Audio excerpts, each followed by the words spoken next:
들어가는 순서를 정해야 되지 않을까요?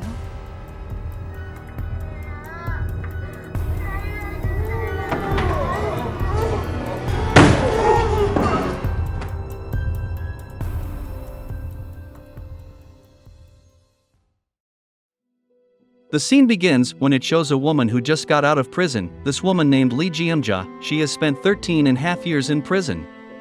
Jeong-ja is imprisoned on charges of killing a 5-year-old boy named Park Won-mo. 황색 언론들은 그녀를 올리비아 하세와 비교하며 떠들었고 어느 지각 없는 감독은 이금자 영화를 만들겠다고 나섰다가 여론의 빈축을 사기도 했다. Outside the prison, she is greeted by a priest who has come to celebrate her freedom. Their acquaintance began 13 years ago, when the priest saw news about Jeong-ja on television. News about young Jeong-ja, where she has shocked the whole of the country, because of her confession that she had killed a 5-year-old boy. But apparently the priest saw that there was something else in Jeong-ja, that's why he met her in prison and gave her enlightenment so she wouldn't lose her way. The priest also said that when there was a good side to Jeong-ja, hearing what the priest said to her, then from that moment on she repented and headed for the right path. Since then, Jeong-ja has often helped her cellmates. Since that day Jeong-ja and the priest's acquaintance began. For information, Jeong-ja was imprisoned from 1991 to 2004. She also met another friend named Kim Young-hee, a former convict who was imprisoned from 1998 to 2002. Kim Young-hee was jailed for the murder of her own pimp, who was indeed a prostitute who worked for her pimp. She also regretted why she didn't kill himself after committing the crime, but Jeong-ja was the only person who cared and told her to repent at that time, so that she realized and didn't end her life. To repay Jeong-ja's kindness while in prison, Kim Young-hee gave her a place to live, and for a while, Jeong-ja stayed in that place. The next day Jeong-ja goes somewhere. It turns out she's visiting the parents' house of the boy she killed earlier. Don't know what's on her mind, Jeong-ja intends to cut off her fingers in front of the boy's parents, as a big apology for her previous actions. But apparently only the pinky was cut off, because the father of the boy tried to hinder her reckless action, so Jeong-ja was immediately rushed to the hospital. A week later, with her finger still bandaged, Jeong-ja meets Mr. Chang. He is the head chef where Jeong-ja was imprisoned. Jeong-ja's point in coming is that she asked for a job at her place, but there doesn't seem to be any vacancies there. After that she also met Woo So-young, one of her cellmates as well. She still remembers that Jeong-ja was a crybaby, because she often cried while in prison. Woo So-young herself was imprisoned from 1990 to 1996, for robbery with her husband at a bank.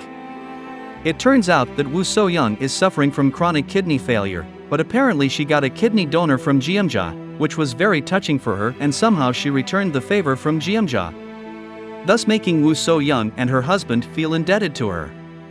So now it's their turn to help Jeong-ja, including when she asked for a special weapon to be made. Then we will be introduced to the figure of a fat woman who at that time was called a witch, a very powerful woman in the cell. She always asked for a sexy woman to fulfill her desires. The case of this woman is very terrible, that is, she killed her husband in his affair, then she also consumed the meat from the body of them both. Jeong-ja really hates this woman, that's why one day she pranks this woman until she falls while in the toilet. At the same time, Jeong-ja also helps Oh-soo-hee, who at that time has served this crazy woman's lust. One day at work, Jeong-ja accidentally meets Detective Choi, so Jeong-ja tells her co-worker named Gunshik about her past, about what really happened to her 13 years ago. The detective she met earlier was someone who had investigated her case before. Then Jeong-ja told him that she was forced to confess to a crime she had never committed, because her son was detained by a man named Mr. Baek. So this man was actually the mastermind behind the crime, and at that time Mr. Baek was carrying Jeong-ja's 1-year-old child in his arms. The recreation that makes Jeong-ja a suspect in the incident is also the direction of Detective Choi, a corrupt detective who does not work properly. Because thinking about her child being kidnapped, Jeong-ja also reenacts the scene with great emotion. What if she killed Park Won-mo back then in front of the media? Jeong-ja was also forced to do that at only 20 years old. Jeong-ja also revealed how she got close and related to Mr. Baek. At that time, Jeong-ja was 19 years old and still in school.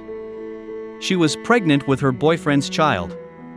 But apparently the boyfriend doesn't want to take responsibility, while Jeong-ja also doesn't have the courage to go home. So from that she contacted Mr. Baek to find a way out. This man was her teacher and homeroom teacher at that time. Jeong-ja plans to stay at Baek's house for a while, but it turns out that Baek isn't as good as she thought. That's why she was caught in this difficult situation. Unfortunately, after killing one MO, Baek forced Jeong-ja to confess that she was the culprit. If Jeong-ja doesn't comply, then her child will be at stake. By sneaking into the child agency's warehouse, Jeong-ja finally finds out where her child is. Then Jeong-ja goes to her place of work to ask for her salary, which has not been taken for 3 months. The money will be used as a fee to look for her child. Finally, Jeong-ja meets her daughter, who has grown into a teenage girl. Her daughter is now 13 years old, named Jenny. Jenny herself had adoptive parents who were so kind to her. In fact, Jeong-ja's goal was just to know how her only daughter was doing. After that she returned to Korea. But it turns out that Jenny forced Jeong-ja to take her to Korea with her biological mother, otherwise she threatened to kill herself. With a very forced and heavy heart, Jeong-ja brought her daughter to Korea and lived with her. In short, now we will be taken to Mr. Baek, where he is now an English teacher in a kindergarten. Now he lives with a woman named Park Hee-jung. It turns out that this woman used to be in the same cell with Jeong-ja, only she was imprisoned from 1998 to 1999, we could say only for a short time. Park Hee-jung is also the sex slave of the witch, only because of a trivial matter she can be beaten hard by the fat woman. Jeong-ja, who witnessed it, felt unable to see the woman being tortured. Jeong-ja did not remain silent, and then she strategized how to stop the evil witch woman. She also pretended to be good by delivering food to her for the past 3 years. Even though it was during those 3 years that Jeong-ja mixed bleach into her food, which the witch was not aware of. The witch fat woman finally died without her knowing that Jeong-ja was the culprit. The news of the witch's death was heard throughout the prison block, so that the other prisoners were overjoyed. Therefore they nicknamed Jeong-ja as a witch too. It's just that Jeong-ja is a kind-hearted witch. For his efforts, Hee-jung wants to help Jeong-ja to frame Baek. They meet, and Hee-jung gives Jeong-ja her house key. But unfortunately their meeting was photographed by the priest at the beginning of this film, secretly.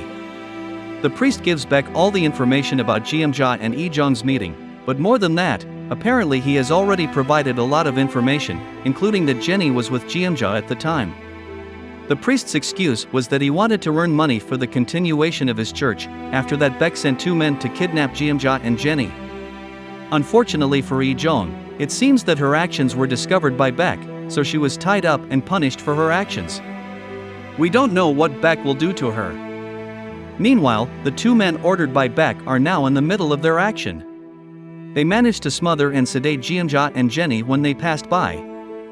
Apparently these 2 men didn't realize that Jeong-ja was an ex-convict, so it was very easy for her to beat these 2 jerks with the gun he had previously ordered from Woo So-young, so Jeong-ja shot them mercilessly to death. 금자는 자기 총의 유효사거리를 결코 잊지 않았다.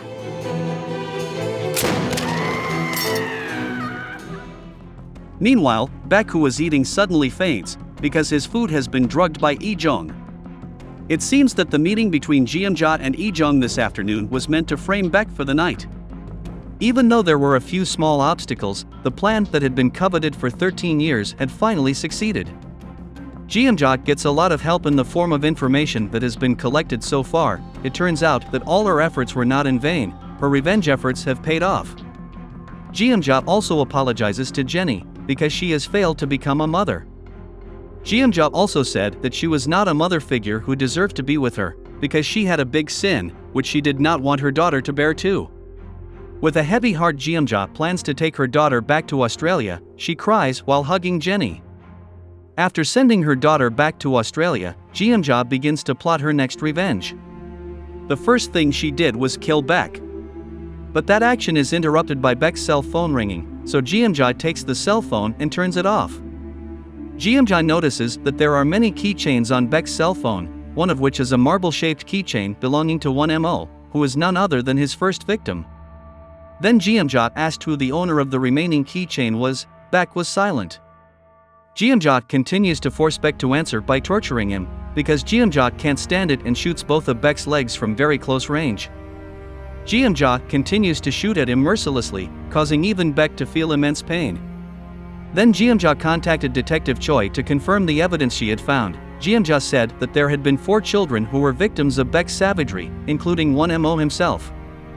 With Lee Jung's help, they search Baek's house so that Jeong-ja can get more authentic evidence. Sure enough, they found 4 videotapes stored neatly under the table. The 2 of them together with Detective Choi played them. Now the stupid detective just realized if he had caught the wrongdoer all this time. Jeong-ja then summoned all of the victims' family members who were there. She also told them what really happened and told who the real person was who had the heart to commit this heinous act. It was as if they couldn't believe what they were witnessing. What a horrible scene that was being played, where the innocent children were being tortured and then killed. In the video, Baek seems to really enjoy the torture and murder. Shouts of hysterical crying broke out in the room, because they were all really shocked and felt very hurt towards Baek. Then Jeong-ja explains that the perpetrator, namely Baek, is an English teacher. Baek deliberately kidnaps children who are not from his class. After being satisfied with this heinous thing, he moves places in schools, in search of new prey. That's why the perpetrator of this diving was never suspected, while the ransom money from the kidnapping is still in his savings until now. Baek plans to buy a ship if his savings reach the intended nominal. Here Jeong-ja gives them 2 options. First, the perpetrator will be caught and tried by the state, which will automatically be handed over to Detective Choi for trial. While the second option, they can try the perpetrator until satisfied right now. Just like what Baek had done to his victims. So a debate ensued between them. Some couldn't bear it and wanted to hand it over to the authorities, but there were also those who wanted to take revenge immediately for what Baek had done to their children. Jeong-ja also promised that she would return the ransom that Baek kept to the victim's family. After a long debate, they finally agreed to judge the perpetrator themselves right away. Now they are discussing how to prosecute him, whether to play in a group or take turns one by one. So finally, they agreed to take turns one by one, because they wanted to torture the perpetrator beforehand. While at the place where Baek is being held captive, he can hear clearly how the victim's family will judge him. Baek was so scared to hear that, because he would get the recompense he deserved for what he had done. They also negotiate to determine who will do the torture first. The first to do it is one Mo's family, and the mother will do it, while the father did not come, because he felt he could not bear it. Counting 9 people in total who will judge Baek at that time, they have also prepared weapons that will be used later. Some even wield an axe. In short, enter one Mo's mother as the first executioner. She will use a knife to torture Baek. Detective Choi also teaches her how to use a good knife to hit the target. Finally, one Mo's mother confronted the perpetrator and asked why he had the heart to kill her son. With a gloomy face, Baek said that nobody is perfect. Not long after, one Mo's mother came out of the torture room with an expressionless face. Now it's the second person's turn to torture Baek, but apparently they all come into the room to torture him. It seemed they couldn't wait to torture him anymore. Meanwhile, Jeong-ja watches from afar, where terrible things are happening.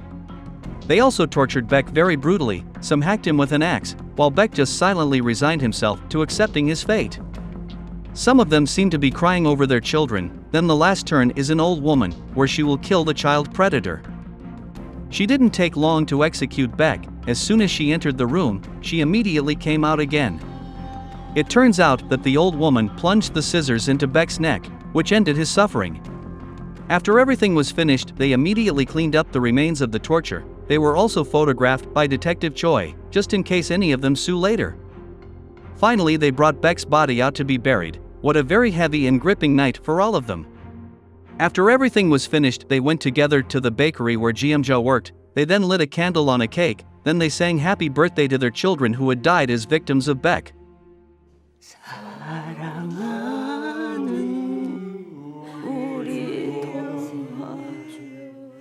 생일 축하합니다. The atmosphere of emotion immediately burst. They all hoped that the children who had preceded them all could rest in peace on the other side. Finally, the victim's family asked Jeong-ja to send the ransom money to their respective accounts, because there were indeed several families of the victims who really needed money at that time. When Jeong-ja is on the toilet, she seems to see the figure of little one Mo. Then, at the same time, the figure grows into an adult 1mo. Then 1mo's figure left Jeongja with a smile on his face. Jeongja immediately went home in the middle of the falling snow.